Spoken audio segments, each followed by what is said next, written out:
So in this video, I am going to be talking about how you can get more movement in. So if you haven't got one already, I strongly advise you to get some form of activity tracker. And the best thing you can get really is a watch. A watch. I've got an Apple Watch, but I have had Fitbit in the past, which works just as good.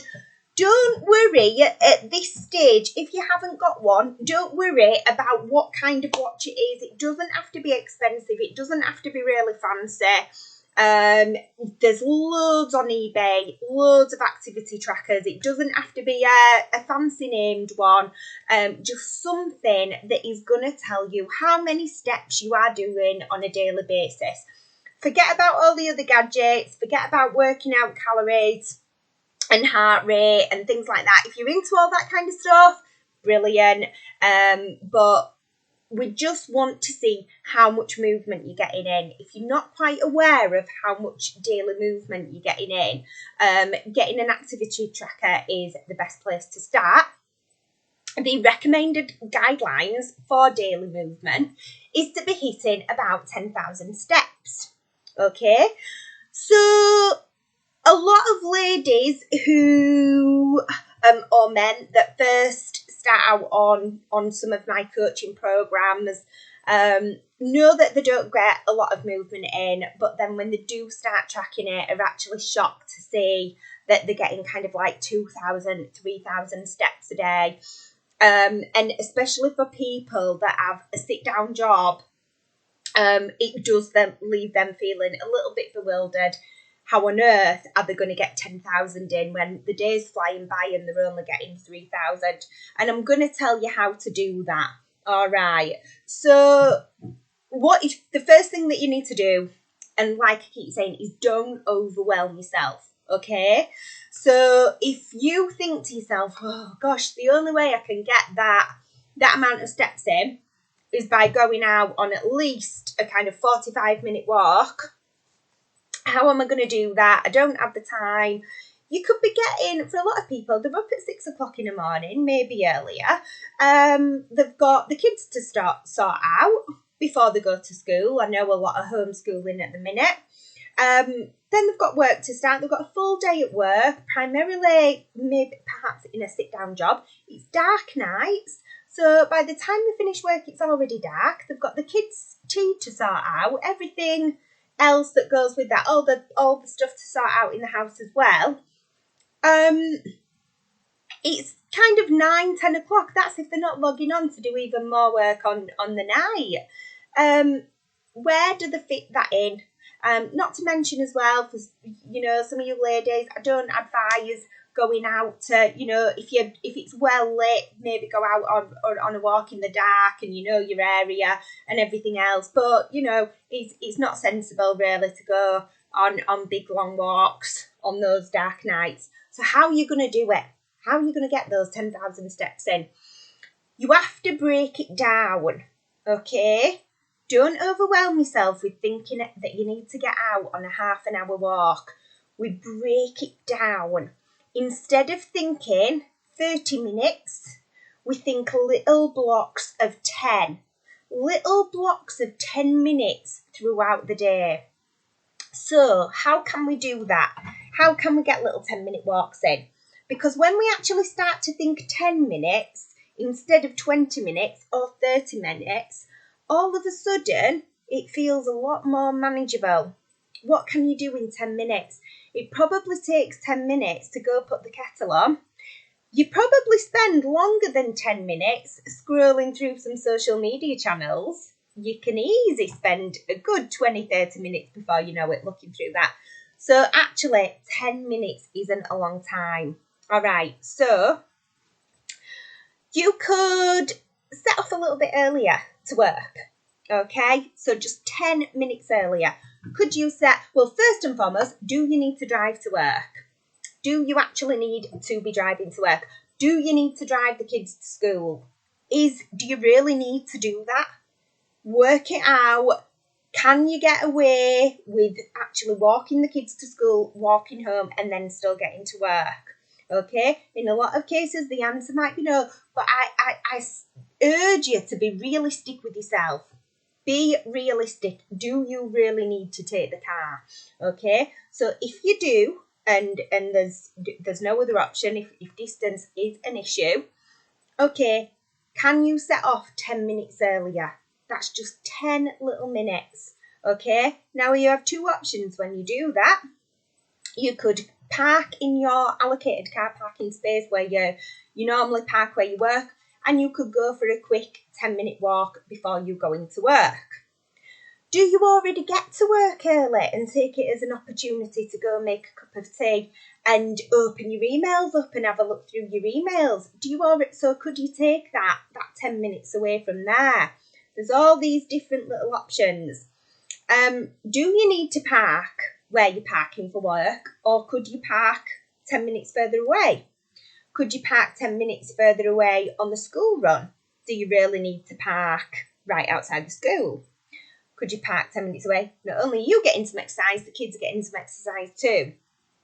Okay, so 10 minutes, just 10 little minutes. Okay, lunch break. All right, now I know a lot of people are overworked and are probably working through most of the lunch. I particularly years ago when I used to work in an office, I didn't see the benefit for me of having a full 60-minute lunch break. I preferred to kind of crack on and get through my workload. But again, can you take 10 minutes out of that lunch break? Can you take 10 minutes to go for a walk? All right. If you sat down at a desk, and you're printing something off, make sure it's you that goes to the printer to get it. Take any opportunity you can to get up from your desk and walk for something. Do you need to email your colleague at the other side of the office, or can you get up and walk over to say something? Because I know, I've worked in an office environment. I know what it gets like. If one person goes up to the printer, they pick the stuff up for the other people. All these, you start emailing people that are literally sat 2 desks away from you. So just think, another 10 minutes at lunch, somewhere at lunchtime. If you're working from home, 10-minute walk round the block. It's not a big walk, it's literally 10 minutes. Put a timer on and time it if you have to. Just 10 minutes, okay? So then that takes us to kind of finishing work time. So if you've parked 10 minutes away from work, you would have to walk 10 minutes back to the car at that time. Or before you get in the car, can you squeeze 10 minutes in to have a bit of a walk before you get in the car and go home? Okay? Already, if you do those 3 things, you have got 30 minutes of walking in. That's without even really thinking that you've had to go out on a proper walk. I can emphasise how important it is. I mean, if you are in a position where you can go home and get out for a walk, either after the tea, and you can squeeze a good kind of 30-minute walk in, then by all means, absolutely go for it. But it's always a really good opportunity to kind of clear your mind, refresh yourself, and you'll actually go back to your desk, go back to your other duties, what you were doing before, feeling a lot better, a little bit fresher, a little bit more able to focus. I know sometimes when you drill down with doing work and you're really on the roll with something, it's really, really hard to break off because you just want to get it done. But just do it. Just break off. Just think it's just 10 minutes. So there's examples there of how you can get 30 minutes in just by thinking. And you might be able to get something in a bit later on as well, another 10 minutes. But if you look at it in 10 minutes, if you are really struggling with that big walk, look at it in those 10-minute blocks and focus on that instead. And before you know it, you will start to get those steps up. If you're on the phone with people, if you're taking phone calls, have a pace about. Don't sit down unless you really need to do something on your laptop at the same time. Pace about while you're on the phone. Walk about while you're on the phone. It's all movement. It's all activity.